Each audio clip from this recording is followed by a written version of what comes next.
Hello दोस्तों, कैसे हैं आप सब। दोस्तों मैं हूं सीए पंकज सरावगी और आज की वीडियो सीए में इंटर ग्रुप 2 स्टूडेंट्स के लिए काफी रेलिवेंट है, क्योंकि आज की वीडियो में हम डिस्कस करने वाले हैं सीए में इंटर का model question paper management accounting का, जो कि पेपर नंबर 12 है आपका, जो कि आईसीएमएआई इंस्टीट्यूट ने जून 2024 के लिए सेट 1 अभी इश्यू किए। तो आज हम मैनेजमेंट अकाउंटिंग का जो मॉडल क्वेश्चन पेपर का सेट 1 है, जून 2024 के लिए आईसीएमआई ने इश्यू किया है, उसका आज हम यहां पे सॉल्यूशन डिस्कस करने वाले हैं। जैसा कि हमें पता है 3 घंटे का सर ये पेपर होता है, मॉडल क्वेश्चन पेपर 100 नंबर का पेपर अपने को अटेम्प्ट करना होता है। अगर आपने हमारे चैनल को अभी तक सब्सक्राइब नहीं किया हुआ है तो कर लीजिए। ऑलरेडी हम कॉस्ट अकाउंटिंग, ओएमएसएम और एफएमबीडीए का मॉडल क्वेश्चन पेपर सेट 1 का सॉल्यूशन ऑलरेडी अपलोड कर चुके हैं हमारे चैनल पे। मैनेजमेंट अकाउंटिंग का आज हम डिस्कस कर ही रहे हैं। इसके अलावा फ्री टेस्ट सीरीज हमारी चल रही है हमारी मोबाइल ऐप के थ्रू। मोबाइल ऐप का लिंक डिस्क्रिप्शन बॉक्स में गिवन है। मोबाइल ऐप डाउनलोड कीजिए, स्टोर सेक्शन में जाइए, आपको वहां पे टेस्ट सीरीज में cost accounting, OMSM, FMBDA, management accounting और एससीएम, इन सब की फ्री टेस्ट सीरीज वहां पे आपको देखने को मिल जाएगी और उसका बेनिफिट लीजिए। इसके अलावा ऑलरेडी हम कॉस्ट अकाउंटिंग का मैराथन, ओएमएसएम का मैराथन, एफएमबीडीए, मैनेजमेंट अकाउंटिंग, एससीएम, इनका मैराथन हम ऑलरेडी अपलोड कर चुके हैं जून 2024 के लिए। अगर आपने वो भी अभी तक नहीं देखे हैं तो यूट्यूब चैनल में प्लेलिस्ट में जाइए और रिवीजन जून 2024 में आपको ये सारे के सारे मैराथन मिल जाएंगे। आज जो मैं आपको सॉल्यूशन यहां पे करवाने वाला हूं, अगर आपको इसका पीडीएफ चाहिए तो उसके लिए भी आपको हमारा मोबाइल ऐप डाउनलोड करना होगा।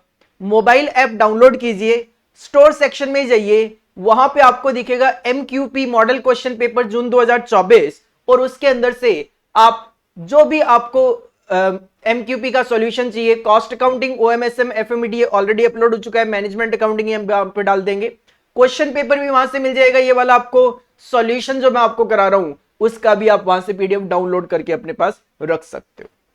चलिए स्टार्ट करते हैं मैनेजमेंट अकाउंटिंग का question paper, model question paper set 1। Sir paper का पैटर्न जो है वो ऑलमोस्ट वही है जो हर सब्जेक्ट में आपको देखने को मिल रहा है। सेक्शन ए कंपलसरी रहता है, जिसमें आपको एक क्वेश्चन नंबर 1 मिलता है, जिसमें आपको 15 एमसीक्यू मिल जाते हैं 2-2 नंबर के, तो 30 मार्क्स का तो आपको क्वेश्चन नंबर 1 अटेम्प्ट करना है। इसके बाद सेक्शन बी में जब आप जाते हो तो सेक्शन बी में आपको 5 क्वेश्चन अटेम्प्ट करने आउट ऑफ 7। 7 में से कोई भी 5 क्वेश्चन आपको अटेम्प्ट करने हैं। हर क्वेश्चन की जो वेटेज रहेगी वो 14 मार्क्स की रहेगी। इसमें थोड़ा सा प्रैक्टिकल और थ्योरी में आपको एनालाइज करवाऊं तो सर क्वेश्चन नंबर 2 में आपको 7 मार्क्स का थ्योरी लेकिन 7 मार्क्स का प्रैक्टिकल देखने को मिल रहा है। क्वेश्चन नंबर 3 जो है वो पूरा का पूरा 14 मार्क्स का प्रैक्टिकल है। क्वेश्चन नंबर 4 भी आपको 2 पार्ट 7 मार्क्स के पूरा का पूरा प्रैक्टिकल मिल जाता है। क्वेश्चन नंबर 5 आपको पूरा एक सिंगल क्वेश्चन 14 मार्क्स का स्टैंडर्ड कॉस्टिंग में से मिल जाता है। क्वेश्चन नंबर 6 भी आपको 7 मार्क्स के 2 प्रैक्टिकल क्वेश्चन देखने को मिल जाते हैं। क्वेश्चन नंबर 7 में फिर से एक 7 मार्क्स का थ्योरी क्वेश्चन अटैच कर दिया प्रैक्टिकल के साथ, और क्वेश्चन नंबर 8 जो है उसमें भी 7 मार्क्स के एक प्रैक्टिकल के साथ एक 7 मार्क्स का थ्योरी। तो अगर हम maximum to maximum practical attempt करने की कोशिश करें, क्योंकि सब्जेक्ट प्रैक्टिकल है, question number 3, question number 4, question number 5, question number 6, ये चारों क्वेश्चन 14 इंटू 4 56 मार्क्स के आपको प्रैक्टिकल देखने को मिल रहे हैं। इसके अलावा जो 3 क्वेश्चन है, क्वेश्चन नंबर 2, क्वेश्चन नंबर 7 और क्वेश्चन नंबर 8, तीनों में ही 7 मार्क्स का प्रैक्टिकल और 7 मार्क्स की थ्योरी है। तो आप तीनों में से जो आपको अच्छा आता है वो आप कर सकते हो, मतलब उसमें मैं 7 मार्क्स का प्रैक्टिकल अटेम्प्ट कर सकता हूं। तो इसका मतलब ये है कि सर सेक्शन बी में आपको 7 मार्क्स का एक थ्योरी अटेम्प्ट करना ही करना पड़ेगा। 7 मार्क्स का एक थ्योरी क्वेश्चन इसमें अटेम्प्ट आपको करना ही करना पड़ेगा। तो जो भी आपको आता हो बेटर तरीके से वो आप कर सकते हो, और इसके लिए सिंपली मैं ये कहूंगा ज्यादा आपको कुछ करने की जरूरत नहीं है। 3 क्वेश्चन है, आप अपना चैप्टर नंबर 1 ही करके जाओ, इंट्रोडक्शन टू मैनेजमेंट अकाउंटिंग वाला। आपको तीनों क्वेश्चन में एक ना एक थ्योरी जो है वो इंट्रोडक्शन वाले पार्ट में से देखने को मिल ही जाएगा, मेरा ये मानना है। जैसे आप इसमें भी देखोगे तो सर सेकंड का ए पार्ट भी आपको इंट्रोडक्शन में से देखने को मिल जाता है, और क्वेश्चन नंबर 8 का जो बी पार्ट है वो भी आपको इंट्रोडक्शन में से देखने को मिल जाता है। मतलब थ्योरी पॉइंट ऑफ व्यू से आप केवल और केवल इंट्रोडक्शन के टॉपिक को करके जाओगे तो आप थ्योरी का ये जो 7 मार्क्स का क्वेश्चन है ये अटेम्प्ट कर पाओगे। एमसीक्यू के पॉइंट ऑफ व्यू से तो देखो, आपको हमने ऑलरेडी एमसीक्यू सीरीज करवाई है जिसमें आपको मैनेजमेंट अकाउंटिंग के एमसीक्यू करवाए हुए हैं, आप वो भी करोगे, आपका काम हो जाएगा। जो हमने मैराथन अपलोड करा हुआ है उसके अंदर एमसीक्यू भी हमने कवर करे हुए हैं, तो आप वो कीजिए, आपका काम बन जाएगा। चलिए जी स्टार्ट करते हैं सेक्शन ए क्वेश्चन नंबर 1, दो नंबर के 15 MCQ. Point number 1, blank is the study of managerial aspect of financial accounting. Sir इनमें से कौन सा मैनेजरियल फंक्शन है फाइनेंस अकाउंटिंग का? Cost accounting, financial accounting, management accounting या business accounting? Sir management accounting is the study of managerial aspect of financial accounting. जब financial accounting के basis पे मैनेजमेंट डिसीजन मेकिंग की बात करते हैं तो that is known as management accounting. Second, process of cost allocation under activity based costing. Activity based costing में cost allocation की प्रोसेस क्या होती है? सर कॉस्ट ऑफ एक्टिविटीज नहीं, स्टार्टिंग में कॉस्ट ऑफ एक्टिविटीज नहीं होती। कॉस्ट ड्राइवर सर सबसे पहले तो कॉस्ट ड्राइवर भी नहीं होता, सबसे पहले एक्टिविटीज, फिर उसकी कॉस्ट ऑफ एक्टिविटीज, फिर हर एक एक्टिविटी का कॉस्ट ड्राइवर और उसके बाद cost allocated to cost object. Sir बिल्कुल ठीक है, C will be your correct answer. सबसे पहले एक्टिविटीज होती है, हर एक एक्टिविटी की कॉस्ट आइडेंटिफाई की जाती है, फिर उसका कॉस्ट ड्राइवर आइडेंटिफाई किया जाता है और कॉस्ट ड्राइवर की हेल्प से कॉस्ट को एलोकेट कर दिया जाता है to the cost object, that is product, job, order जो भी होते हैं वहां पे। Third point, plant depreciation is an example of which activity level group. तो सर प्लांट जो है वो एक फैसिलिटी होता है, तो that is the part of facility level activity. B will be your correct answer, facility level activity. Point number 4, a decrease in sale price does not affect the break even point. अगर sale price कम होगा, अगर sale price कम होगा तो sir आपका contribution per unit भी कम होगा, और अगर आपका कंट्रीब्यूशन पर यूनिट कम होगा जो कि एक डिनोमिनेटर होता है, तो सर आपका ब्रेक इवन पॉइंट बढ़ जाएगा। फिक्स्ड कॉस्ट पे तो इसका कोई इंपैक्ट नहीं आता, increases the break even point. Sir C will be your correct answer. अगर आपका सेल प्राइस कम होगा, अगर आपका सेल प्राइस कम होगा तो कंट्रीब्यूशन पर यूनिट कम होगा, अकॉर्डिंगली आपका ब्रेक इवन पॉइंट इंक्रीज होगा। C will be your correct answer. Point number 5, practical, what will be the margin of safety if sales is ₹3 lakh and break even point is 450? Sir sale आपकी break even point से कम है तो margin of safety तो होगा ही नहीं, क्योंकि margin of safety तो तब होता है जब आपकी actual sales break even point से ज्यादा हो। यहां पे तो सेल कम है ब्रेक इवन पॉइंट से, तो आप तो ब्रेक इवन ही अचीव नहीं कर पा रहे, मार्जिन ऑफ सेफ्टी तो कहां से होगा? C will be your correct answer कि amount of sales is less than break even point, therefore no margin of safety. आपको यहां पे किसी तरीके का कोई मार्जिन ऑफ सेफ्टी देखने को नहीं मिलेगा। तो 5 जो एमसीक्यू पहले हमने देखे उसके अंदर वैसे तो आपको एक ही प्रैक्टिकल देखने को मिल रहा है, बट मैं ये मानता हूं कि अगर आप एक्टिविटी बेस्ड कॉस्टिंग का प्रैक्टिकल पढ़ते हो, आप सेकंड पॉइंट का थ्योरी आंसर भी दे सकते हो। सिमिलरली जब आप मार्जिनल कॉस्टिंग पढ़ते हो तो फोर्थ पार्ट जो है इसका भी प्रैक्टिकल थ्योरी क्वेश्चन का आंसर ये दे सकते हो, 5वां भी दे सकते हो। तो वैसे तो दिखने में तो एक प्रैक्टिकल है, लेकिन अगर वैसे सोचा जाए तो 3 प्रैक्टिकल बेस्ड क्वेश्चन है इसके अंदर 5 में से। आगे बढ़ो, point number 6, the costing method where fixed factory overhead are added to inventory is called. Sir जब हम मार्जिनल वर्सेस अब्जॉर्प्शन कॉस्टिंग पढ़ते हैं तो हम कहते हैं अब्जॉर्प्शन कॉस्टिंग में जो इन्वेंट्री होती है उसके अंदर फिक्स्ड फैक्ट्री ओवरहेड भी होता है। B will be your correct answer, absorption costing. तो प्रैक्टिकल के बेसिस पे आप इस तरीके के क्वेश्चन का आंसर दे सकते हो, आपको बैठ के इनकी कोई थ्योरी रट्टाफाई करने की जरूरत नहीं है। Point number 7, practical question, product A generates a contribution to sales ratio 40%। Sir contribution to sale ratio is nothing, profit volume ratio. Fixed cost directly attributable to product A amounted to ₹60,000। 60,000 रुपए आपकी fixed cost है। The sales revenue required to achieve a profit of 15,000। Sir हमें 15,000 का profit भी चाहिए, तो बताओ cell कितनी?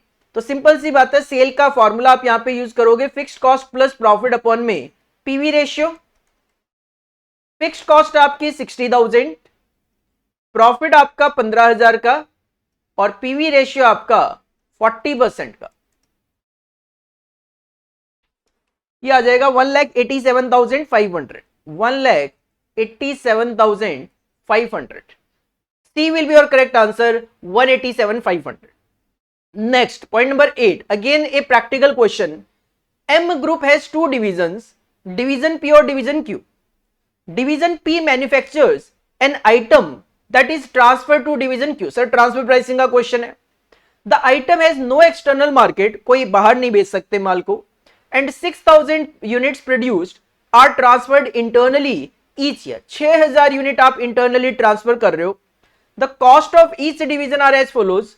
डिवीजन पी में 100 रुपए की वेरिएबल कॉस्ट आती है, फिक्स्ड कॉस्ट है 1,20,000, 6,000 अगर यूनिट है तो 1,20,000 डिवाइड बाई 6,000 करोगे तो ये 20 रुपीज पर यूनिट आ जाएगा.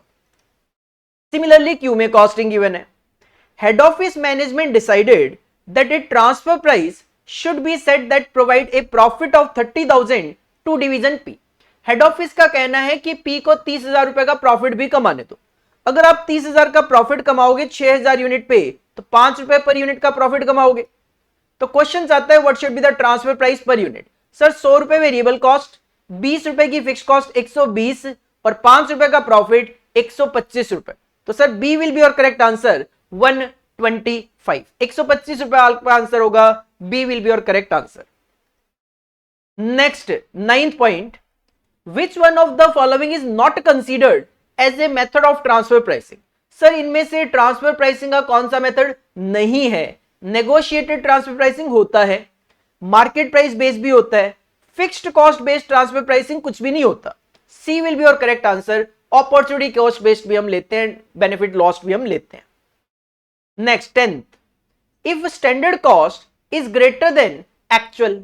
स्टैंडर्ड कॉस्ट ज्यादा है, एक्चुअल कम है, सर हमारे लिए फेवरेबल है. अगर आपने सोचा था 10 रुपए की कॉस्ट आएगी, एक्चुअल में 8 आई तो बढ़िया है. Then it is not favourable. Favourable sir B will be your correct answer. It is favourable. It is favourable. Next 11th.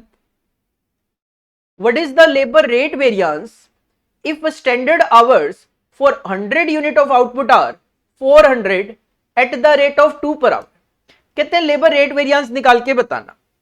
Standard hours जो है 100 यूनिट को बनाने के लिए 400 घंटे आप दे रहे हो और 2 रुपए पर आवर का रेट है, और एक्चुअल आवर्स जो आपने लिए वो लिए 380 घंटे 2 रुपए 25 पैसे के हिसाब से. तो लेबर का रेट वेरिएंस आ जाएगा आपका, फॉर्मूला होता है स्टैंडर्ड रेट माइनस में actual rate multiply by actual hours. Sir standard rate 2 रुपए का, एक्चुअल रेट है 2.25 और एक्चुअल आवर्स है 380. So your final answer will be 95 adverse. 95 adverse. Next answer 95 adverse. C will be your correct answer 95 adverse. Next 12th. A budgeting process which demand each manager to justify his entire budget in detail from beginning is zero base budgeting. Sir zero base budgeting में हर एक manager को बोला जाता है आपने जो budget बनाया है उसको जस्टिफाई करो from the beginning. C will be your correct answer. Next 13. Again a practical question. The following ratios have been calculated for a company. Gross profit margin है 42% का, ऑपरेटिंग प्रॉफिट मार्जिन है 28% का, gearing debt equity है 40% और asset turnover है 65%. Question की demand है what is the return on capital employed for the company. Sir return on capital employed की अगर मैं बात करूं तो डू पॉइंट जो है उनका कहना है कि रिटर्न ऑन कैपिटल एम्प्लॉयड जो है this is operating profit multiply by asset turnover. Operating profit margin multiply by asset turnover. Operating profit अगर आपका 28% है और एसेट टर्नओवर अगर आपका 65% है तो ये return on capital employed will be 0.182, जिसको परसेंटेज में अगर कन्वर्ट कर दूं मैं तो it will be 18.2%. B will be your correct answer 18.2%. 14th theory. Which of the following is responsibility center? Expense centre is the responsibility centre, profit centre भी responsibility centre होता है, इन्वेस्टमेंट सेंटर भी responsibility centre होता है. Sir D will be your correct answer all of the above. और last है 15th one is the minimum expected opportunity lost is equal to EVPI, expected value of perfect information, minimum regret, equal to EMV, या फिर both A and B?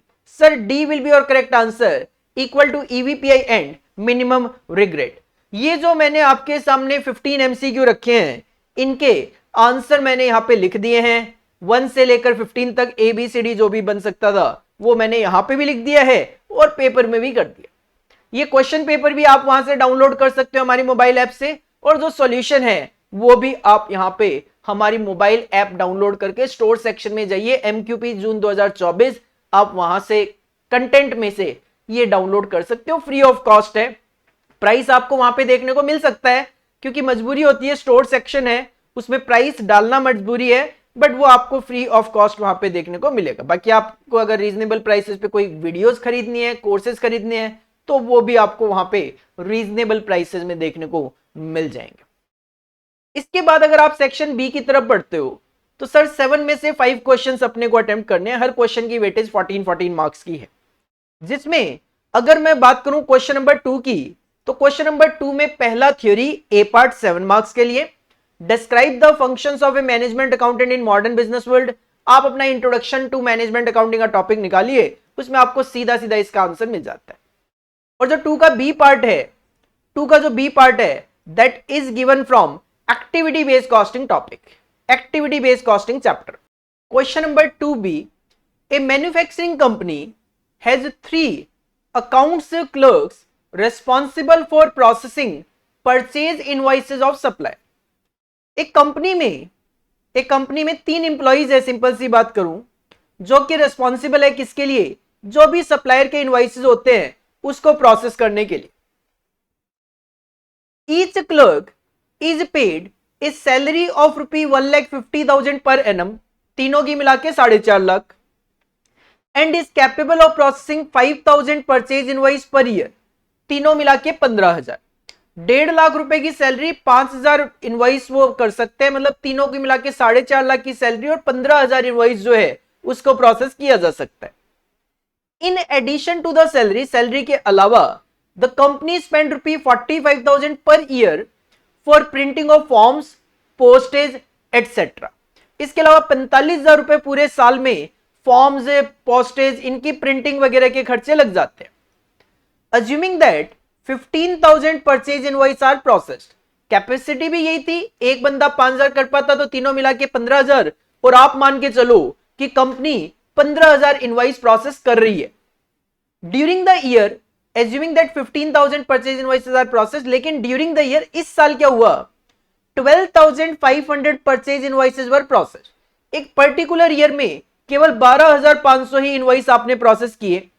You are required to point number 1, calculate the activity rate for the purchase order activity। आपको purchase order activity का activity rate निकालना है। तो sir simple सी बात ये थी, 4.5 लाख रुपए का खर्चा तो एक था, 1.5 लाख इंटू 3, और 45,000 रुपए का खर्चा ये था, और कितने प्रोसेसिंग के लिए? 15,000 परचेज इनवॉइसेस के लिए। इसका सॉल्यूशन ऑलरेडी आपके लिए मैंने तैयार करके रखा है। तो एक्टिविटी रेट निकालोगे तो सिंपल 3 क्लर्क, 1.5 लाख रुपए की सैलरी, 4.5 लाख, इसके अलावा प्रिंटिंग और पोस्टेज का खर्चा 45,000, टोटल हो गया 4,95,000। और ये एक्सपेंस है 15,000 इनवॉइसेस के लिए, तो पर इनवॉइस कितना हो गया? 33 रुपए पर इनवॉइस, 33 पर invoice. This is the first requirement answer. आपको एक्टिविटी रेट बताना था, बता दिया। फिर कहते हैं ब्रेक द एक्टिविटी रेट। ये जो 33 का रेट निकाले इसको तोड़ो, अब ब्रेक करो into fixed and variable component. Fixed and variable component, तो सर फिक्स्ड और वेरिएबल में अगर बांटना है तो सिंपल सी बात है, प्रिंटिंग, पोस्टेज ये तो वेरिएबल है और सैलरी फिक्स होती है। तो फिक्स्ड एक्टिविटी में बांटोगे तो फिक्स्ड खर्चा है सैलरी 4.5 लाख, डिवाइडेड बाई 15,000 कर दो तो 30 रुपए पर इनवॉइस आ जाएगा। और जो वेरिएबल एक्टिविटी है प्रिंटिंग, पोस्टेज, वो था 45,000, 15,000 के लिए तो 3 रुपए। तो 33 का ब्रेकअप ये है, 30 रुपए पर इनवॉइस फिक्स्ड एक्टिविटी रेट और 3 रुपए पर invoice variable activity rate. This is the first requirement of the question. इसके बाद second point, calculate the total activity availability sir total activity हमारे पास जो है वो कितनी अवेलेबल है, तो एक्टिविटी हमारे पास अवेलेबल तो 15,000 है, 15,000 है, क्वेश्चन ने खुद ही बोला है। Break this into activity usage, इसमें से यूज कितना कर पा रहे हो और अनयूज कितना है, तो 12,500 आप यूज कर पा रहे हो, 2,500 जो है वो अनयूज्ड है। 12,500 इनवॉइस एक्टिविटी आप यूज कर पा रहे हो और 2,500 इनवॉइस की एक्टिविटी आपके पास अनयूज्ड है। Next third point, calculate the total cost of resources supplied, जो आप रिसोर्स सप्लाई करो इसकी टोटल कॉस्ट क्या है, और break this into activity usage और अनयूज्ड। तो सर सिंपल सी बात यह है, 4.5 लाख रुपए की एक कॉस्ट है, 4.5 लाख रुपए की एक कॉस्ट है, वो तो फिक्स है। आप रिसोर्सेज सप्लाई कितना कर रहे हो इस पर्टिकुलर पीरियड में, 12,500, तो 12,500 मल्टीप्लाई में 3 रुपए, ये आपकी कॉस्ट ऑफ रिसोर्स सप्लाइड है। इसके अंदर कॉस्ट ऑफ एक्टिविटी यूज कितना है, तो सर 12,000 के लिए यूज, 12,500 के लिए यूज कर रहे हो, 33 रुपए का रेट है, तो बाकी जो 2,500 है उसके लिए केवल और केवल 30 रुपए। क्यों, जो यूज करोगे उसके लिए तो वेरिएबल कॉस्ट भी आएगी, फिक्स्ड भी आएगी, और जो अनयूज्ड है उसके लिए केवल और केवल फिक्स्ड कॉस्ट ही कंसीडर की जाएगी। तो 487,500 का बाइफिकेशन कुछ इस तरीके से। तो इस तरीके से ये एक्टिविटी बेस्ड कॉस्टिंग का क्वेश्चन आपके स्टडी मटेरियल में से ही कॉपी पेस्ट यहां पे किया गया है। तो this is the solution of question number 2B। केवल लैंग्वेज का खेल है, अगर आपने क्वेश्चन को ठीक से पढ़ लिया तो इजी क्वेश्चन है, अदरवाइज क्वेश्चन आपको कंफ्यूज कर सकता था। नेक्स्ट क्वेश्चन जो है क्वेश्चन नंबर 3, ये पूरा का पूरा एक सिंगल क्वेश्चन आपको 14 मार्क्स का दे दिया गया। पूरा का पूरा जो क्वेश्चन है वो 14 मार्क्स का दे दिया, और डिसीजन मेकिंग के टॉपिक में से ये क्वेश्चन आपको देखने को मिल रहा है। क्या क्वेश्चन है देख लेते हैं एक बार। Sushma products company limited manufactured and sold in a year 15,000 units of a particular product fetching a sales value of rupees 15 lakh। एक कंपनी है Sushma product company limited, 15,000 units 15 lakh रुपए में सेल कर रही है। सर अगर 15 लाख रुपए में 15,000 यूनिट आप सेल कर रहे हो, 100 रुपए का सेलिंग प्राइस आपका, after charging direct material at the rate of 30% on sale 30 रुपए, direct labour 20% on sale value 20 रुपए पर यूनिट, वेरिएबल ओवरहेड 10 रुपए per unit, the company earned A profit of 16/3 per unit during the year. अगर आपके पास cell value हो, material की cost है, labour की cost है, वेरिएबल ओवरहेड की कॉस्ट है और प्रॉफिट गिवन है, आप इजीली यहां से अपना फिक्स्ड कॉस्ट कैलकुलेट कर सकते हो। करवाई देता हूं साथ के साथ, इसका ऑलरेडी सॉल्यूशन बना लिया मैंने। तो सबसे पहले आप फिक्स्ड कॉस्ट कैलकुलेट कर सकते हो कि सर 15 लाख रुपए आपका सेल्स वैल्यू थी 15,000 यूनिट के लिए, तो 100 रुपए पर यूनिट का सेलिंग प्राइस है। 15 लाख रुपए की सेल है तो 15 लाख रुपए का 30%, 4.5 लाख रुपए आपकी मटेरियल की कॉस्ट है, 20% आपका लेबर है तो 15 लाख का 20% 3 लाख आपकी डायरेक्ट लेबर की कॉस्ट है, वेरिएबल ओवरहेड 10 रुपए पर यूनिट और नंबर ऑफ यूनिट्स आपकी 15,000 है तो 15,000 इंटू 10 1,50,000, तो आपकी टोटल कॉस्ट आ रही है 9 लाख रुपए की। 9 लाख रुपए की सेल थी 15 लाख की, 9 लाख रुपए आपकी वेरिएबल कॉस्ट है, तो कंट्रीब्यूशन आपका 6 लाख है, कंट्रीब्यूशन आपका 6 लाख है। क्वेश्चन का प्रॉफिट जो हम कमा रहे हैं वो कमा रहे हैं 16/2/3 मतलब 16.667 मल्टीप्लाई बाय 15,000, तो आप प्रॉफिट कमा रहे हो 2.5 लाख रुपए का। तो अगर 6 लाख रुपए आपका कंट्रीब्यूशन और 2.5 लाख रुपए उसमें प्रॉफिट है, तो बैलेंसिंग फिगर एक तरीके से आपका फिक्स्ड ओवरहेड 3.5 लाख रुपए होगा। ये आपके पास अभी का प्रेजेंटली डेटा गिवन था। कहते हैं the existing equipment can produce a maximum of 20,000 units per annum. आप 15,000 यूनिट बनाकर बेच रहे हो, लेकिन जो आपके पास मशीन इक्विपमेंट है उस पर 20,000 यूनिट बन सकती है, मतलब आपके पास फिलहाल 5,000 यूनिट बनाने की कैपेसिटी आइडल पड़ी हुई है। In case the demand exceed the maximum output, अगर डिमांड 20,000 यूनिट से भी ज्यादा जाती है तो आपको एक नया इक्विपमेंट खरीदना पड़ेगा, will be required which will cost 10 lakh. 10 lakh रुपए में एक नया इक्विपमेंट खरीदो and it will have a life span of 10 years with no residual value. इसकी लाइफ होगी 10 साल की, मतलब हर साल 1 लाख रुपए का डेप्रिसिएशन का खर्चा और बढ़ जाएगा। A prospective customer is willing to place an order on the company for 10,000 units per year regularly at 90% of the present selling price, which will be, if accepted, over and above the existing market for 15,000 unit. एक customer है जो 10,000 unit का order आपको place करना चाह रहा है। 15,000 तो आप ऑलरेडी बनाकर बेच रहे थे, 10,000 यूनिट और बनाओगे तो सर 25,000, जो कि 20,000 से एक्सीड करेगी, तो आपको नया इक्विपमेंट खरीदना पड़ेगा और हर साल 1 लाख रुपए का एडिशनल डेप्रिसिएशन का खर्चा लगाना पड़ेगा।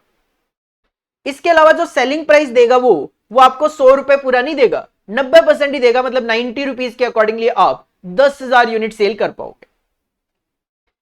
Irrespective of the fact whether or not the new order materialises, कहते हैं नया ऑर्डर जो है वो आपको मिले चाहे ना मिले, the cost increases with immediate effect or, नया ऑर्डर आपको मिले चाहे ना मिले, लेकिन कुछ कॉस्ट आपकी बढ़नी ही बढ़नी है। जैसे मटेरियल 10% की कॉस्ट बढ़ जाएगी, मतलब पहले अगर 30% था तो वो 33% हो जाएगा।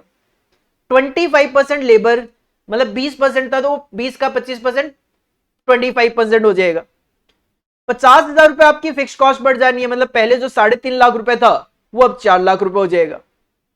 ये तो बढ़ेगा ही बढ़ेगा, नया ऑर्डर मिले चाहे ना मिले। If the order of additional 10,000 unit is accepted, अगर आप ये 10,000 यूनिट का ऑर्डर एक्सेप्ट करते हो तो फिर fixed overhead will increase by another 50,000 by way of increase admin expense. अगर आप ये 10,000 यूनिट वाला ऑर्डर लेते हो तो हमारे एडमिन के खर्चे बढ़ जाएंगे, तो 50,000 रुपए और बढ़ जाएंगे खर्चे। हमें क्या करना है, you are required to determine whether the company should accept the new business at the stipulated price, मतलब क्या हम ये 10,000 यूनिट का जो ऑफर है 90 रुपए के हिसाब से एक्सेप्ट करें या फिर डिक्लाइन कर दें न्यू ऑफर को and make a concentrate sale drive to sell the present unused capacity at the present selling price. आप चाहो तो आपकी ये जो 5,000 यूनिट की कैपेसिटी फालतू पड़ी हुई थी, कहते हैं ये बेच सकते हो, प्रेजेंट सेलिंग प्राइस पे बेच सकते हो, लेकिन इसके लिए आपको एक सेल ड्राइव कॉस्ट 60,000 रुपए की कॉस्ट लगानी पड़ेगी, जो भी है एडवर्टीजमेंट प्रमोशन जो भी है सेल को बढ़ाने के लिए। मतलब आपके सामने दो ऑप्शन है, या तो आप ये 10,000 यूनिट वाले पे कॉन्सेंट्रेट करो या फिर जो अनयूज्ड कैपेसिटी है उसको बेचने में कॉन्सेंट्रेट करो। Ignore the financial charges on the cost of equipment, जो इक्विपमेंट की कॉस्ट है 10 लाख की, उस पे फाइनेंशियल चार्जेस कहते हैं छोड़ दो, भूल जाओ, हम नहीं जानते। And assume there is no opening and closing inventory, अपने पास कोई ओपनिंग स्टॉक नहीं, क्लोजिंग स्टॉक नहीं। Variable cost will increase in direct proportion to output, बोलने की जरूरत ही नहीं है, वेरिएबल कॉस्ट जो है आउटपुट के साथ साथ ही बढ़ती है। तो इसका सॉल्यूशन ऑलरेडी मैंने तैयार करा हुआ है, तो इसके लिए आपको क्या करना पड़ेगा, इसके लिए आपको एक स्टेटमेंट ऑफ प्रॉफिट बना के देख लेना है।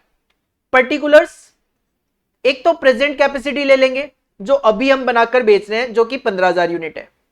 एक हम मैक्सिमम कैपेसिटी लेंगे जिसमें आप 20,000 यूनिट बेच सकते हो, और अगर आप नया ऑफर जो है 10,000 का वो एक्सेप्ट करते हो तो 15,000 ये और 10,000 वो, तो 25,000 यूनिट आप सेल करो। सर सेल वैल्यू क्या होगी, अभी तो 15 लाख रुपए की सेल वैल्यू है। अगर आप मैक्सिमम कैपेसिटी 20,000 यूनिट बेचते हो तो वो भी प्रेजेंट सेलिंग प्राइस पे है, तो 20 लाख। अगर आप ये 25,000 यूनिट बेचते हो तो इसमें 15,000 यूनिट तो 100 रुपए के हिसाब से जाएगी, तो 15 लाख, ये 15 लाख है। साथ में जो 10,000 यूनिट है वो आप 90 रुपए के हिसाब से ही बेच पाओगे, तो 9 लाख रुपए की सेल जनरेट होगी, तो टोटल सेल होगी आपकी 24 लाख की। डायरेक्ट मटेरियल की बात करें तो 30% आपकी वेरिएबल 30% आपकी कॉस्ट थी, जो कि बढ़ के 10% बढ़ जाएगी, तो 30 को 10% से बढ़ाया जाए तो इट विल बी 33%, तो 33% ऑफ सेल वैल्यू। नहीं तो सिंपली तो मैं तो ये कहूंगा कि 100 रुपए आपका सेलिंग प्राइस था, तो 100 रुपए का 30%, 30 रुपए पर यूनिट आपकी मटेरियल की कॉस्ट थी, जो 10% से बढ़ के 33 रुपीज पर यूनिट हो जाएगी। तो 33 रुपीज पर यूनिट है, तो 15,000 यूनिट के लिए 33 इंटू 15,000 495, 20,000 यूनिट के लिए इट विल बी 20,000 यूनिट के लिए इट विल बी 6,60,000, और 25,000 यूनिट के लिए आ जाएगा 8,25,000, इन दोनों का टोटल 495 प्लस 330। इन्होंने कैसे दिखाया वो भी बता देता हूं। 15,000 यूनिट अलग दिखाई है, 15,000 इंटू 33 495, और 10,000 इंटू 33 330, नहीं तो साथ में दिखाओ ना 25,000 इंटू 33, ये आएगा आपका दोनों का टोटल 8,25,000। मटेरियल के बाद लेबर, फिर से मैं कहूंगा लेबर में भी जमेला मत पालो। 100 रुपए का सेलिंग प्राइस था, 20% था मतलब 20 रुपए, 25% बढ़ गया तो 20 का 25% 5 रुपए बढ़ गया, 25 रुपए पर यूनिट हो गया। 25 रुपए पर यूनिट हो गया तो 25 रुपए पर यूनिट, तो 15,000 यूनिट के लिए हो जाएगा 3,75,000, 20,000 यूनिट के लिए हो जाएगा 5 लाख, और 25,000 यूनिट के लिए हो जाएगा 6,25,000। दोनों का एडिशन कर लो, 6,25,000। इन्होंने अलग अलग दिखाया है कि 10,000 यूनिट का अलग है, 15,000 यूनिट का अलग है। इसके बाद वेरिएबल ओवरहेड में तो कोई दिक्कत थी ही नहीं सर, 10 रुपए पर यूनिट था और इसमें कोई चेंज भी नहीं था, तो 10 रुपए पर यूनिट के हिसाब से 15,000 यूनिट का 1.5 लाख, 20,000 यूनिट का 2 लाख, 25,000 यूनिट का 2.5 लाख आ जाएगा। फिक्स्ड ओवरहेड की बात करें तो सर फिक्स्ड ओवरहेड आपने 3.5 लाख रुपए तो निकाले थे, फिक्स्ड ओवरहेड जो है वो आपने 3.5 लाख रुपए तो यहां पे कैलकुलेट कर लिए थे, 3.5 लाख तो एग्जिस्टिंग में थे, लेकिन क्वेश्चन ने कहा था 50,000 बढ़ जाएगा, मतलब 3 लाख हो जाएगा, वो 4 लाख हो जाएगा, 3.5 पहले थे, 50,000 बढ़ जाएगा तो 4 लाख हो जाएगा, 4 लाख हो जाएगा पहले केस में, दूसरे केस में भी 4 लाख हो जाएगा, तीसरे केस में ध्यान देना यहां पे ये मिस्टेक थी, मैंने ठीक करी है, 4 लाख तो हो ही जाएगा। क्वेश्चन ने कहा था अगर 10,000 यूनिट वाला ऑर्डर एक्सेप्ट करते हो तो फिक्स्ड ओवरहेड फिर से 50,000 बढ़ेगा, फिर से 50,000 बढ़ने का मतलब 4 लाख तो होगा ही होगा, 50,000 और बढ़ेगा तो ये 4.5 लाख रुपए होगा, 4.5 लाख होगा। और क्वेश्चन ने कहा था जो आप एडिशनल सेल चाहते हो एग्जिस्टिंग वाली, उसके लिए आपको अपनी सेल बढ़ाने के लिए 60,000 रुपए खर्च करने पड़ेंगे, तो ये 60,000 रुपए का खर्चा सेल ड्राइव की कॉस्ट अलग से डालती है। इसके अलावा क्वेश्चन ने कहा था कि आप अगर ये 10,000 यूनिट का ऑर्डर एक्सेप्ट करते हो तो आपको एक नई मशीन खरीदनी पड़ेगी, 10 लाख रुपए इसकी कॉस्ट है, 10 साल की इसकी लाइफ है, तो 1 लाख रुपए का डेप्रीशिएशन का खर्चा हो रहा रहेगा, इस पे 1 लाख रुपए का डेप्रीशिएशन का खर्चा हो रहा रहेगा। तो ये थोड़ी सी प्रिंटिंग मिस्टेक थी, इसमें मैंने ठीक करी है। अकॉर्डिंगली आपकी टोटल कॉस्ट 1420 होगी तो यहां पे 80,000 का प्रॉफिट, यहां पे 1820 होगी तो 180 का प्रॉफिट, और यहां पे 2250 होगी तो 1.5 लाख रुपए का प्रॉफिट। अकॉर्डिंगली ये वाला जो ऑप्शन है 1,80,000 वाला, this is the best option, यहां पे आपको प्रॉफिट मैक्सिमम देखने को मिल रहा है। तो आपको 10,000 यूनिट वाला जो ऑफर है वो एक्सेप्ट ना करके आपकी जो 5,000 यूनिट की एडिशनल आइडल कैपेसिटी पड़ी हुई थी उसको यूज करके बेचो, that will be beneficial for the organisation. तो कैलकुलेशन है थोड़ी, जिसकी वजह से इस क्वेश्चन को 14 मार्क्स की वेटेज यहां पे मिली है, क्योंकि आप क्वेश्चन को पढ़ोगे, सॉल्यूशन बनाओगे, आपको कम से कम इस क्वेश्चन को एग्जाम में अटेम्प्ट करने में 20 मिनट तो कहीं नहीं जाने, इवन ज्यादा ही लग जाएंगे, 25 मिनट तक भी अगर आपको लगते हैं कोई दिक्कत नहीं, और 25 मिनट में तो आप क्वेश्चन को अटेम्प्ट कर ही लो। तो this was the answer of question number 3, 14 marks decision making question. इसके बाद आगे बढ़े तो क्वेश्चन नंबर 4 जो है इसका ए पार्ट भी प्रैक्टिकल, बी पार्ट भी प्रैक्टिकल, और सर दोनों ही पार्ट जो है, पार्ट ए जो है वो तो प्योर आपको मार्जिनल कॉस्टिंग में से देखने को मिल रहा है, पार्ट बी जो है वो आपको make or by decision making में से देखने को मिल रहा है। Question number 4A, Reaxon limited, a manufacturing company, provide you the following detail for the year 2023। Company 16,000 unit cell कर रही थी 16 लाख रुपए में, इसका मतलब 100 रुपए पर यूनिट का सेलिंग प्राइस था, लेस के इन्होंने एक्सपेंसेस 17,60,000 के, इसके अंदर 8 लाख रुपए के फिक्स्ड एक्सपेंसेस भी है, मतलब 8 लाख रुपए के फिक्स्ड कॉस्ट है, तो 9,60,000 जो है वो वेरिएबल कॉस्ट हो गई, 9,60,000 रुपए वेरिएबल कॉस्ट हो गई। नंबर ऑफ यूनिट की बात करें तो नंबर ऑफ यूनिट 16,000 थी, तो 9,60,000 रुपए अगर आपकी कॉस्ट थी 16,000 यूनिट के लिए, तो वेरिएबल कॉस्ट आपकी 60 रुपीज पर यूनिट भी थी, 60 रुपी पर यूनिट थी, तो अकॉर्डिंगली आपको लॉस दिख रहा था 1,60,000 का। कहानी ये थी सेल कर रहे थे 16,000 unit eight the rate of ₹100, 16 lakh रुपए में, वेरिएबल कॉस्ट आ रही थी 60 रुपए पर यूनिट इंटू 16,000 960, 8 लाख रुपए फिक्स कॉस्ट था, दोनों का टोटल करके एक साथ माइनस कर दिया 1760, तो लॉस दिख रहा था 1,60,000 का। The manager believes that an increase of ₹4 lakh in advertising outlay will increase sales substantially. अब जो मैनेजर है उनका मानना है कि अगर हम एडवर्टीजमेंट पे 4,000 रुपए खर्च कर दे तो हमारी सेल बढ़ सकती है. His plan was approved by the chairman of the board, और बोर्ड के चेयरमैन ने उनका प्लान अप्रूव भी कर दिया. क्वेश्चन की बड़ी सिंपल सी डिमांड है. कहते हैं पीवी रेशियो बताओ. सर पीवी रेशियो होता है कंट्रीब्यूशन अपॉन में सेल्स इनटू 100. 100 रुपए का सेलिंग प्राइस, 60 रुपए की वेरिएबल कॉस्ट, 40 रुपए का कंट्रीब्यूशन, तो 40% आपका पीवी रेशियो आ जाएगा. 40% आपका पीवी रेशियो आ जाएगा. कैलकुलेशन भले ही कैसे भी करी हुई हो, एक बार शो करता हूं. सेल 16 लाख थी, सेल यूनिट 16,000 थी, तो सेलिंग प्राइस आया 100 रुपए का. As per question total cost आपकी 17,60,000 रुपए थी, जिसमें 8 लाख रुपए फिक्स कॉस्ट थी, तो 9,60,000 आपकी वेरिएबल कॉस्ट आई. ये 9,60,000 वेरिएबल कॉस्ट 16,000 यूनिट के लिए थी, तो 60 रुपए पर यूनिट आपकी वेरिएबल कॉस्ट थी. तो कंट्रीब्यूशन पर यूनिट कितना हुआ? Selling price minus variable cost 40, तो लॉस आ रहा था आपका क्वेश्चन के अकॉर्डिंगली 1,60,000 का, वो भी लिख दिया. और पीवी रेशियो आ गया आपका 40%. कंट्रीब्यूशन अपॉन में सेल्स इनटू 100 40%. पीवी रेशियो आ गया. फिर क्वेश्चन ने पहले ही पॉइंट में बोला ब्रेक इवन पॉइंट भी निकाल के दो. Sir total fix cost divided by contribution per unit या पीवी रेशियो, जो भी आप अप्लाई करना चाहो. पीवी रेशियो अप्लाई कर लो चाहे कंट्रीब्यूशन, एक ही बात है. टोटल फिक्स कॉस्ट कितनी थी? सर 8 लाख रुपए की फिक्स कॉस्ट तो पहले से इनकर कर रहे थे. 4 लाख रुपए का एडवर्टीजमेंट पे और खर्च करोगे तो 12 लाख की फिक्स कॉस्ट हो जाएगी. एक यूनिट का कंट्रीब्यूशन 40, तो 30,000 यूनिट पे आप अपना ब्रेक इवन अचीव कर पाओ. This is the first requirement of the question, PVR and break even point. Second point, calculate what additional sales will be required to offset that increase in advertisement outlay.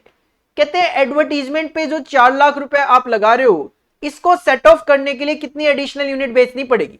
Sir 4 lakh रुपए लगा रहे हो. Sales की मैं बात करूं तो cell का फॉर्मूला होता है total fix cost minus loss या प्लस प्रॉफिट अपॉन में PV ratio. Total fix cost आपकी 12 लाख थी, और लॉस की बात करें तो आपका 1,60,000 रुपए का लॉस था, डिवाइडेड बाई 40% आपका पीवी रेशियो, तो सर 26 लाख रुपए की आपको सेल करनी पड़ेगी. आपकी फिक्स कॉस्ट बढ़ा दी, लॉस जो पहले था वो सेम रख दिया, अकॉर्डिंगली आपको 26 लाख की सेल करनी पड़ेगी. पहले सेल कितनी थी? 16 लाख की. पहले सेल कितनी थी? 16 लाख की. तो इसका मतलब 10 लाख रुपए की आपको एडिशनल सेल करनी पड़ेगी. 10 लाख रुपए की आपको एडिशनल सेल करनी पड़ेगी. अदरवाइज आप सीधा सीधा भी कर सकते थे. सर 4 लाख रुपए का खर्चा बढ़ गया, दैट इज 4 लाख रुपए का खर्चा बढ़ गया आपका, दैट इज 40% पीवी रेशियो. तो 4 लाख डिवाइड बाय 40%, 10 लाख रुपए की सेल आपको बढ़ानी पड़ेगी. जैसे आपको ठीक लगे प्रेजेंटेशन दे सकते हो. इसके बाद third and last requirement of the question is determine what should be the selling price per unit if the break even point is brought down to 20,000 units. Sir हमारा जो ब्रेक इवन पॉइंट था वो 30,000 unit था.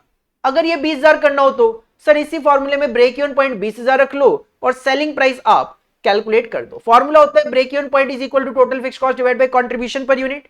Open कर दो, total fix cost divide by contribution per unit को open कर दो, selling price minus variable cost per unit. Sir break even point चाहिए 20,000, टोटल फिक्स कॉस्ट है 8 + 4 12,000.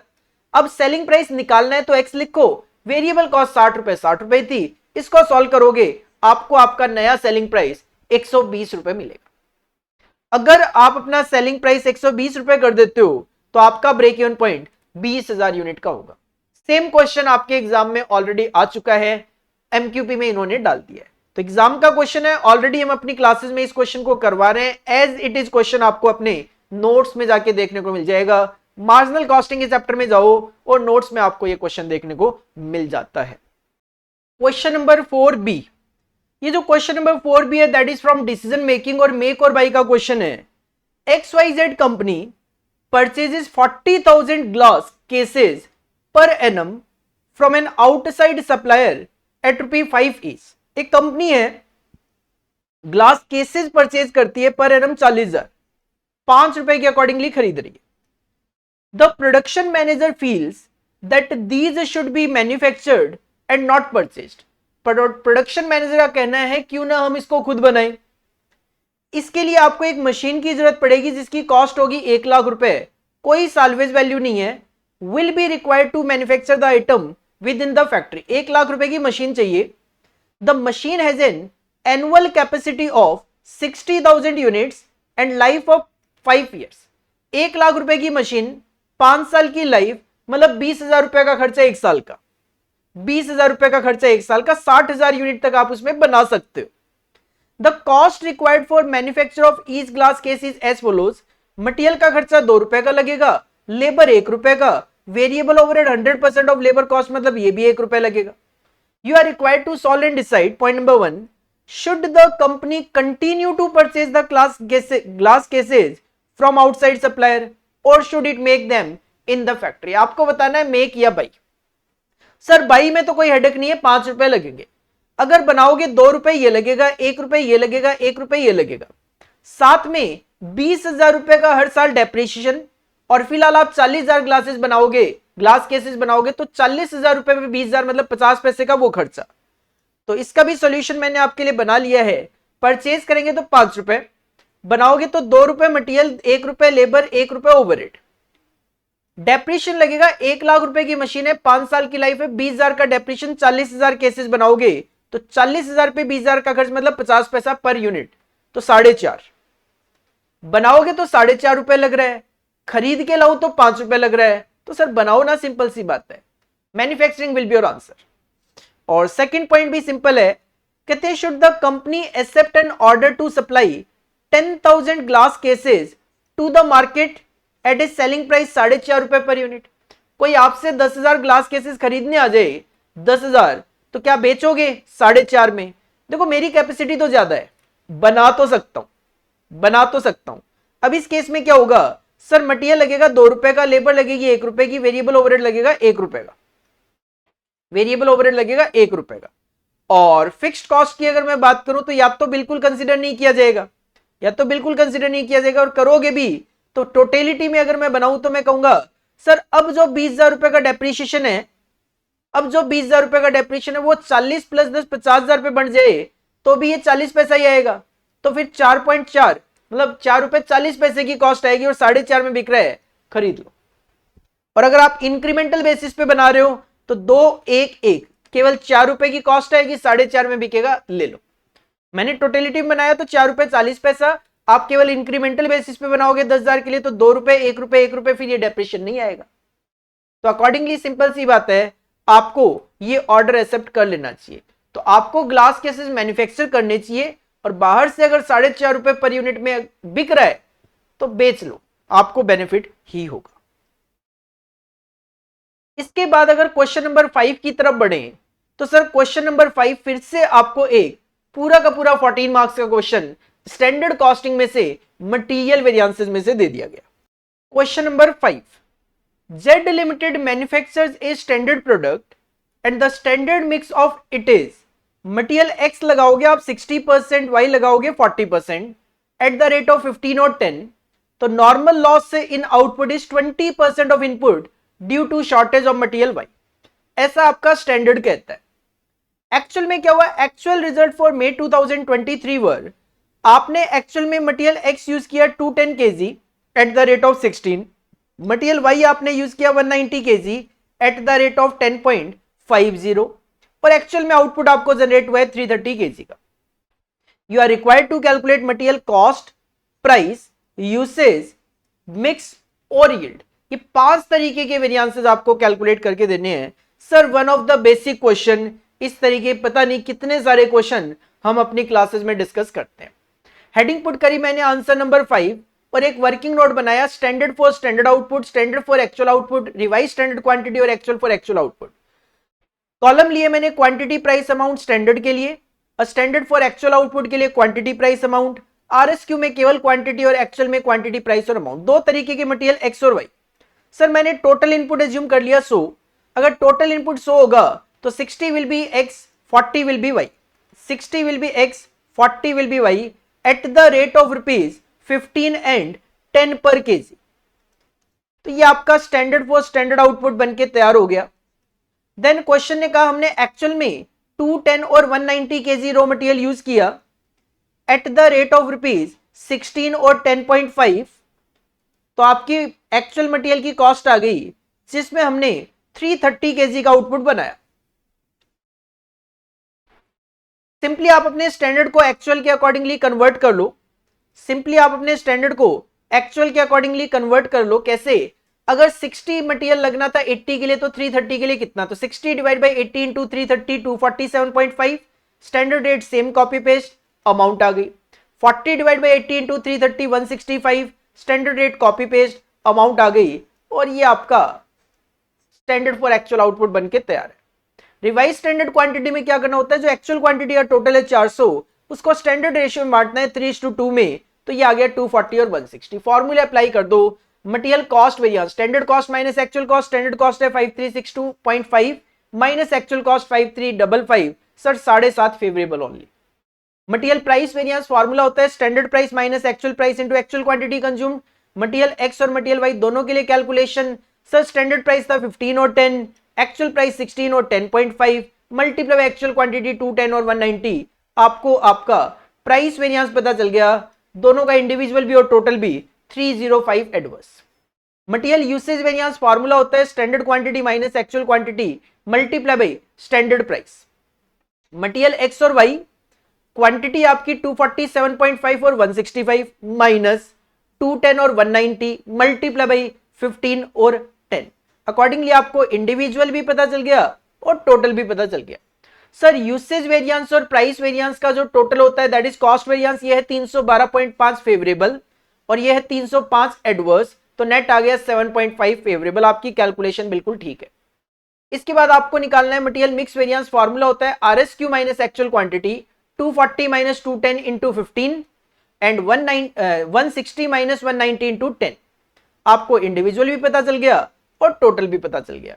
और यील्ड वेरिएंस का फॉर्मूला होता है standard quantity minus actual quantity multiply standard price. X के लिए 247.5 माइनस 240 इंटू 15 और वाई के लिए 165 माइनस 160 इंटू में 10।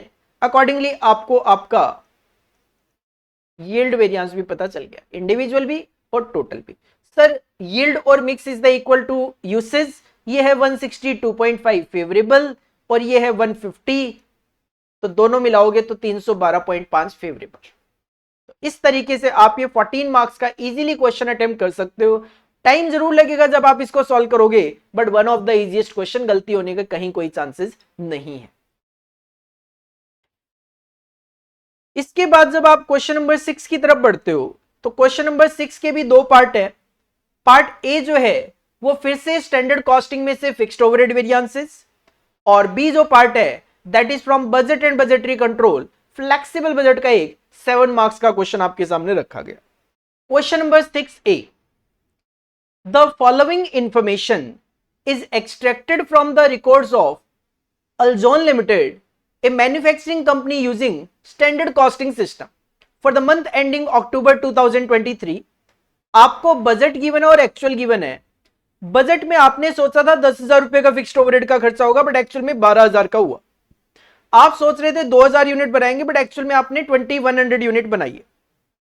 स्टैंडर्ड टाइम पर यूनिट 10 घंटे आप सोच के बैठे थे, एक यूनिट को बनाने में 10 घंटे, तो 2000 यूनिट के लिए 20,000 घंटों का टारगेट होगा आपका, बट एक्चुअल में आपने 21,000 घंटे काम किए। ठीक है, रिक्वायरमेंट बड़ी सिंपल है, required to calculate the following fixed overhead variances. आपको केवल और केवल फिक्स्ड ओवरहेड का कॉस्ट, एक्सपेंडिचर और वॉल्यूम वेरिएंस कैलकुलेट करके देना है। इसके लिए भी आप एक वर्किंग नोट तैयार कर सकते हो। बजटेड आवर्स लिखो, बजटेड रेट पर आवर लिखो, बजटेड ओवरहेड लिखो, एक्चुअल आवर्स लिखो, एक्चुअल रेट पर आवर लिखो और एक्चुअल ओवरहेड लिख दो। और फाइनली आपको लिखने होते हैं स्टैंडर्ड आवर्स, बजटेड रेट से मल्टीप्लाई करोगे तो आपको अब्सॉर्ब्ड ओवरहेड पता चल जाते हैं, जिसमें आप सिंपली कह सकते हो सर 2000 यूनिट बनाने का टारगेट था, एक यूनिट के लिए 10 घंटे, तो 20,000 घंटे काम करने का टारगेट था और उसके लिए 10,000 रुपए खर्च करने का टारगेट था। तो इसका मतलब 10,000 रुपए का खर्चा है 20,000 घंटों के लिए, तो 50 पैसा पर आवर हो गया। सिमिलरली आपने एक्चुअल में 21,000 घंटे काम किया और 21,000 घंटे काम किया और 12,000 रुपए का खर्च आया। 21,000 घंटे आपने काम किया, 12,000 रुपए का खर्च आया, तो 12,000 रुपए का खर्च था 21,000 घंटों के लिए, तो पर आवर 57 पैसे 57 पैसा पर आवर का खर्चा आया। और इसमें आपने कितनी यूनिट बना ली थी? 2100 यूनिट बना ली थी। तो स्टैंडर्ड आप इजीली कैलकुलेट कर सकते हो। सर अगर 10 घंटे एक यूनिट के लिए थी और आपने 2100 यूनिट बनाई तो 21,000 घंटे लगने चाहिए थे, ठीक है, और 50 पैसे के हिसाब से 10,500 अब्जॉर्ब होना चाहिए था। कॉस्ट वेरिएंस का फॉर्मूला होता है अब्सॉर्ब माइनस एक्चुअल, 10,500 माइनस 12,000, 1,500 रुपए एडवर्स आ गया। एक्सपेंडिचर वेरिएंस का फॉर्मूला होता है budget minus actual, 10,000 minus 12,000, 2,000 adverse आ गया। और वॉल्यूम वेरिएंस का फॉर्मूला होता है absorb minus budget, 10,500 minus 10,000, sir 500 रुपए फेवरेबल आ गया। कॉस्ट के ही दो पार्ट होते हैं, तो ये 2,000 एडवर्स है, ये 500 फेवरेबल है, तो नेट आपका 1,500 एडवर्स आ गया।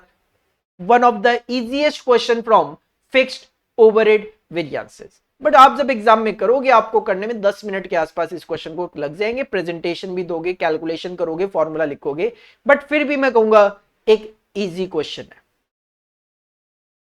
इसके बाद अगर आप क्वेश्चन नंबर 6B की तरफ बढ़ते हो तो sir 6B from flexible budget, budget and budgetary control topic, flexible budget का question. With the following data for a 60% activity prepare a budget for production at 80% and 100% capacity, production at 60% capacity 300 unit. कहते हैं 60% capacity पे आप 300 unit बना पा रहे हो, budget बना के दो 80 और 100 पे। तो सर सिंपल सी बात है, अगर 300 यूनिट बना रहे हो 60% पे तो 80 पे हो जाएगी आपकी, 300 है 60 पे तो 80 पे 400 हो जाएगी और 100 पे 500 यूनिट आप बना पाओगे। मटेरियल 100 रुपए पर यूनिट है, लेबर 40 रुपए पर यूनिट है, एक्सपेंसेस 10 रुपए पर यूनिट है। फैक्ट्री एक्सपेंस 40,000 रुपए में 40% मतलब 16,000 रुपए तो फिक्स है, 16,000 रुपए तो फिक्स है, और बाकी वेरिएबल बच गया आपका 24,000, और 300 रुपए, 300 यूनिट है तो 24,000 अगर 300 यूनिट के लिए तो 80 रुपए पर यूनिट हो गया। एडमिन एक्सपेंसेस 30,000 में 60% फिक्स है, 60% फिक्स होने का मतलब 18,000 रुपए तो इसमें फिक्स है, और वेरिएबल पोर्शन हो गया आपका 12,000, 12,000 रुपए 300 यूनिट के लिए तो 40 रुपए पर यूनिट हो गया।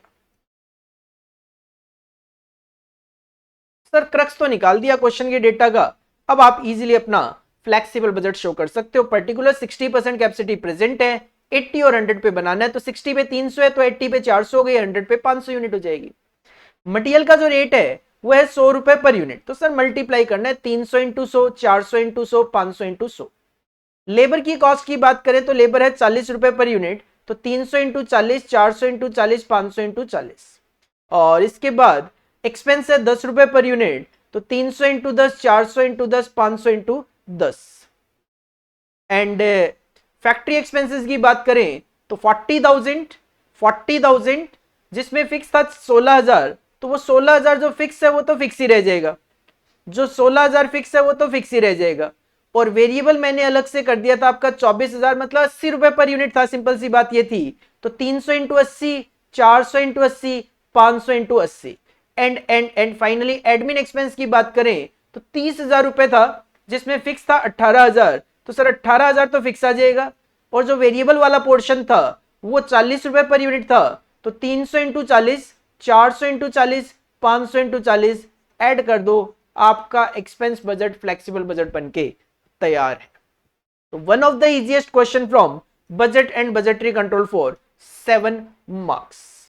नेक्स्ट क्वेश्चन जो है क्वेश्चन नंबर 7, इसमें जो दो पार्ट किए गए, अभी इसमें जो दो पार्ट किए गए, पार्ट ए जो है that is practical and part B is theory. Part A अगर देखें तो an investment centre has net asset of ₹8 lakh. एक इन्वेस्टमेंट सेंटर है जहां पे आपने 8 लाख रुपए एसेट में डाल रखे हैं, and made profit before interest of 1,60,000, 1,60,000 रुपए का प्रॉफिट बिफोर इंटरेस्ट कमा रहे हो। नॉशनल कॉस्ट ऑफ कैपिटल जो है 12% का रेट है। This is the company's target return. An opportunity has arisen to invest in a new project costing 1 lakh. कहते हैं अब कंपनी के पास एक अपॉर्चुनिटी है कि कंपनी नए प्रोजेक्ट में 1 लाख रुपए का इन्वेस्टमेंट करेगी, तो जो 8 लाख का एसेट था वो इन्वेस्टमेंट हो जाएगा 9 लाख का। The project would have a 4-year life, 4 साल इसकी लाइफ होगी, and would make profit of 15,000 each year.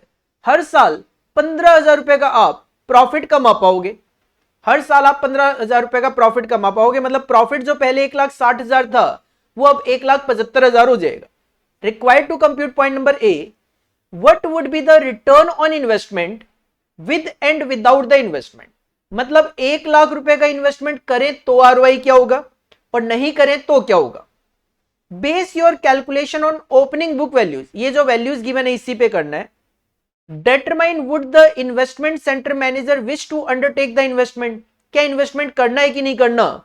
If performance is judged on the basis of ROI, तो सर सिंपल सी बात है, आरओआई अगर पहले की बजाय बाद में बढ़ जाएगा तो इन्वेस्टमेंट करेंगे, नहीं तो नहीं करेंगे। इसका आंसर मैंने ऑलरेडी आपके लिए बनाया नहीं है, साथ के साथ आपके साथ बनाऊंगा। Due to shortage of time मैंने इसका सॉल्यूशन ऑलरेडी बना के नहीं रखा, तो आपके साथ साथ इसका सॉल्यूशन बना लेते हैं। यहां पे आंसर की हेडिंग डालेंगे 7A, और सर हमें कैलकुलेट करना है रिटर्न ऑन इन्वेस्टमेंट। फॉर्मूला होता है इसका profit before interest, profit before interest divided by investment, investment into 100। अगर हम बात करें विद और विदाउट द इन्वेस्टमेंट, तो सर पहले विदाउट इन्वेस्टमेंट बात करूं, मतलब जो नया वाला इन्वेस्टमेंट है वो आप नहीं कर रहे। सर अगर आप वो नहीं करते हो तो कंपनी 1,60,000 रुपए कमा रही थी अपना 8 लाख रुपए की एसेट पे। 1,60,000 रुपए कंपनी कमा रही थी 8 लाख रुपए की एसेट पे, तो मतलब कंपनी का रिटर्न ऑन इन्वेस्टमेंट चल रहा था 20% का। लेकिन अगर कंपनी 1 लाख रुपए का जो एडिशनल इन्वेस्टमेंट है वो कर देती है, तो जो 1,60,000 रुपए का प्रॉफिट था उसमें आपको एडिशनल 15,000 रुपए का प्रॉफिट आना और शुरू हो गया। लेकिन इन्वेस्टमेंट 8 लाख से 1 लाख और बढ़कर टोटल इन्वेस्टमेंट आपका 9 लाख हो जाएगा। तो इसका मतलब 1,75,000 का प्रॉफिट आ गया 9 लाख के इन्वेस्टमेंट पे। तो सर ये 19.44 ही हुआ। तो क्वेश्चन ने कहा कि क्या हमें इन्वेस्टमेंट करना चाहिए आरओआई के बेसिस पे, तो सर आंसर इज नो, क्योंकि आपका आरओआई पहले 20% था जो कि कम होकर 19.44% हो जाएगा, तो ये तो हमारे लिए बेनिफिशियल नहीं है। लेकिन इस क्वेश्चन में एक पार्ट और है, पार्ट बी, कहते हैं what would be the average annual residual income, RI मतलब residual income with and without the investment. Investment करूं या ना करूं उसके बेसिस पे बताओ रेजिडुअल इनकम क्या होगी। सेम बात बोलिए, base your calculation on opening book values जो हमारे पास गिवन है। Determine would the investment centre manager wish to undertake the investment if performance is judged on RI. अगर रेजिडुअल इनकम के बेसिस पे जजमेंट लिया जाए तो क्या हमें इन्वेस्टमेंट करना चाहिए या नहीं करना चाहिए। तो सर सिंपल सी बात यह है, सिंपल सी बात यह है कि अगर आप विदाउट इन्वेस्टमेंट जाते हो या फिर आप विद इन्वेस्टमेंट जाते हो, आपका जो प्रॉफिट था बिफोर इंटरेस्ट विदाउट इन्वेस्टमेंट में 1,60,000, इसमें 15,000 बढ़कर 1,75,000 हो गया था। इसमें से सीधा सीधा माइनस कर दिया जाता है cost of capital. Sir without investment में आपका 8 लाख रुपए इन्वेस्टेड है, 8 लाख रुपए आपका इन्वेस्टेड है, जिसका कॉस्ट ऑफ कैपिटल का रेट आप 12% मान के चलोगे, तो इसमें आपकी कॉस्ट बैठती है 96,000 की, 96,000 की। यहां पे आपका इन्वेस्टमेंट हो गया 9 लाख, और 12% के रिटर्न के हिसाब से 1,08,000 रुपए की कॉस्ट बैठती है। This is your residual income, this is your residual income. तो ये आ गया 64,000 का पहले रेजिडुअल इनकम थी, और अभी जो है, अभी जो है ये हो जाता है आपका 67,000। तो कहीं ना कहीं रेजिडुअल इनकम आपकी बढ़ गई। तो अगर रेजिडुअल इनकम के बेसिस पे डिसीजन लेना हो तो आपको इन्वेस्टमेंट करना चाहिए। तो आरओआई के बेसिस पे तो नहीं, बट रेजिडुअल इनकम के बेसिस पे करना हो तो you should go for the investment decision. तो ये एक सिंपल क्वेश्चन ही था, और सिंपल क्वेश्चन ही था ये 7 नंबर की वेटेज के लिए। और इसके साथ एक बी पॉइंट अटैच किया गया, describe the 4 perspective of balance score card. Theory attempt करने का मन है तो पढ़ के जाओ, अदरवाइज मैं तो यही कहूंगा इस क्वेश्चन को क्यों अटेम्प्ट करते हो, क्वेश्चन नंबर 7 स्किप कर दो। आपको क्वेश्चन नंबर 2 और 8 में introduction to management accounting basic chapter पढ़ के जाओ, आपको उसमें से क्वेश्चन थ्योरेटिकल मिलेगा ही मिलेगा। और अगर आपको आता है बैलेंस स्कोर कार्ड वाला पॉइंट, आप अटेम्प्ट कर लेना। 2 क्वेश्चन की चॉइस तो आपको वैसे भी मिल ही रही है यहाँ पे। इसके बाद जो लास्ट क्वेश्चन दिया गया, क्वेश्चन नंबर 8। सर ये जो क्वेश्चन नंबर 8 था, ये क्वेश्चन भी एक थ्योरी और एक प्रैक्टिकल। पहला जो पार्ट था, part A, that was given practical 7 marks के लिए, और इसके बाद एक थ्योरी क्वेश्चन 7 मार्क्स का अटैच कर दिया। और ये जो प्रैक्टिकल क्वेश्चन है, that is from decision theory topic. B limited has a new wonder product, नाम है प्रोडक्ट का V, of which it expect great things. At the moment the company has 2 courses of action, या तो open to it to test market the product or abandon it. कहते हैं ये जो product है, 2 कोर्सेज हैं, या तो इसको ओपन करके मार्केट के लिए टेस्टिंग के लिए रखा जाए, या फिर इसको छोड़ दिया जाए। देखो इसके लिए डिसीजन ट्री बनाया जाता है। सिंपल सी मैं बात करूं तो ऑलरेडी मैंने बनाया हुआ है। The starting point for the tree is to establish what decision has to be made now, and option 2 है आपके पास, या तो टेस्टिंग करें मार्केट में या छोड़ दे। तो सबसे पहले हम जाते हैं कि हम टेस्टिंग करेंगे। हम टेस्टिंग करेंगे, या तो टेस्टिंग करेंगे या फिर छोड़ देंगे। या तो हम टेस्टिंग करेंगे या फिर इसको छोड़ देंगे। ठीक है। If the company test marketed the cost will be ₹1 lakh. अगर आप टेस्टिंग करोगे 1 लाख रुपए की कॉस्ट आएगी। सर टेस्टिंग करोगे आपकी 1 लाख रुपए की कॉस्ट आएगी, 1 लाख रुपए की कॉस्ट आएगी। And the market response could be positive या नेगेटिव विद प्रोबेबिलिटी ऑफ 0.6 और 0.4। और जब आप ये टेस्टिंग करोगे तो इसका रिजल्ट आपको पॉजिटिव भी मिल सकता है, जिसके चांसेस है 0.6, और नेगेटिव भी हो सकता है, इसके चांसेस है 0.4। If the response is positive, अगर पॉजिटिव रिस्पॉन्स आया, the company could either abandon the product और market it full scale.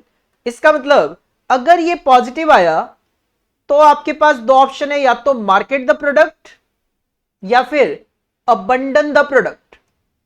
Market the product या abandon the product. If it market the we in full scale, अगर आप market में इसको full scale पे लेकर जाते हो, the outcome might be low, medium और high demand, and the respective net gain और लॉसेज वुड बी -200, 200 और 1000 इन यूनिट्स ऑफ ₹1000। तो सर अगर फुल स्केल पे जाते हो तो 3 ऑप्शन है। अगर फुल स्केल पे जाते हो तो 3 ऑप्शन है। इसकी डिमांड हाई हो सकती है, इसकी डिमांड मीडियम हो सकती है, इसकी डिमांड लो हो सकती है।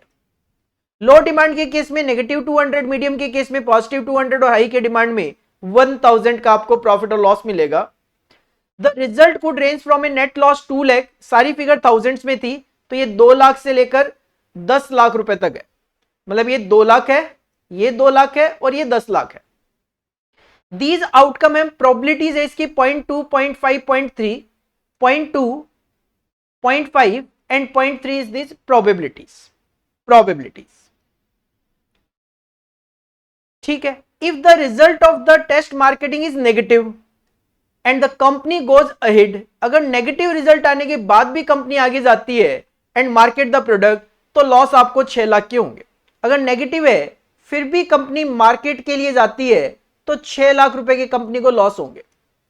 अबंडन की स्टार्टिंग से ही बात करें तो क्वेश्चन ने कहा था if at any point the company abandon the product, किसी भी पॉइंट पे कंपनी अगर मार्केट में छोड़ देती है इस प्रोडक्ट को, there would be a net gain 50,000। तो सर भले ही आप यहां पे छोड़ दो, भले ही आप यहां पे छोड़ दो, भले ही आप यहां पे छोड़ दो, आपको 50,000 रुपए का नेट गेन मिलने वाला है। इस तरीके से आप अपना डिसीजन ट्री बनाते हो। All the financial value have been discounted to the present. Question की डिमांड है prepare and draw a decision tree, बन गया। Also include figure for cost, 1 lakh cost दिखा दी, लॉस प्रॉफिट जो भी था वो सारा का सारा आपने शो कर दिया। तो इस क्वेश्चन की डिमांड बस यही थी। एक बार पढ़ देता हूं। The outcome of the abandon option is known with certainty, there are 2 possible outcome of the option to test market, positive response, negative. मतलब क्वेश्चन को ही डिफाइन किया था। Depending on the outcome of test marketing another decision will be made, abandon the product या फिर go ahead. तो sir बस final answer तो बस इसका इतना सा ही था। और लास्ट में क्वेश्चन नंबर 8 के साथ एक थ्योरी क्वेश्चन अटैच किया गया, that is from introduction, explain briefly the concept of revenue centre. तो सर ये इंस्टीट्यूट ने आपके सामने मॉडल क्वेश्चन पेपर सेट 1 रखा है मैनेजमेंट अकाउंटिंग का जून 2024 के लिए, जो कि एक सिंपल पैटर्न है। एग्जाम पॉइंट ऑफ व्यू से जो लास्ट टाइम हमारे एग्जाम का पैटर्न था, सेम पैटर्न इंस्टीट्यूट फॉलो कर रहा है। 15x2 देन 7 में से अपने को 5 क्वेश्चन अटेम्प्ट करने हैं, जिसमें 2 क्वेश्चन 14 मार्क्स के हैं, बाकी 7 के पार्ट्स आपके सामने रखे गए। अगर आपको ये जो मैंने सॉल्यूशन यहां पे बनाए हैं इसका पीडीएफ चाहिए, डिस्क्रिप्शन बॉक्स में हमारी मोबाइल ऐप का लिंक गिवन है। मोबाइल ऐप डाउनलोड कीजिए, उसके स्टोर सेक्शन में जाइए, वहां पे एमक्यूपी जून 2024 का आपको एक कोर्स दिख जाएगा, उसमें से आप इसको फ्री ऑफ कॉस्ट डाउनलोड कर सकते हो। वहां पे नो डाउट आपको थोड़ा प्राइस देखने को मिलेगा, बट आपको वो प्राइस पे करने की जरूरत नहीं है। वहां पे ये वाला जो एमक्यूपी जून 2024 का पीडीएफ है वो फ्री ऑफ कॉस्ट आपको मिल जाएगा। फ्री टेस्ट सीरीज भी वहां पे अवेलेबल्स है, cost accounting, OMSM, FMBDA, management accounting, SCM की, उसका भी आप बेनिफिट ले सकते हो। अगर आपको वीडियो अच्छा लगा हो, आपके लिए बेनिफिशियल हो, दोस्तों के साथ शेयर कर दीजिए, लाइक बटन को प्रेस कर दीजिए, और चैनल को सब्सक्राइब नहीं किया है तो कर दीजिए। टेलीग्राम चैनल का लिंक गिवन है, उसको भी ज्वाइन कर लीजिए फॉर अपडेशन। जो भी नोटिफिकेशंस वगैरह आती है वो अपडेशन आपको वहां पे मिल जाती है। और अगर आपको रीजनेबल प्राइसेस पे कोई भी वीडियो क्लासेस बाई करनी है, कोर्स बाई करना है, आप हमारी मोबाइल ऐप पे जाइए। अगर आपको क्लासेस मोबाइल में देखनी है तो, अगर आपको लैपटॉप में देखनी है, वेबसाइट पे जाइए www.commercelectures.com और वहां से आप बाई कर सकते हो। This is all about for today. मिलते हैं नेक्स्ट वीडियो में, कुछ नया आपके लिए लेकर आऊंगा। Thank you, bye bye.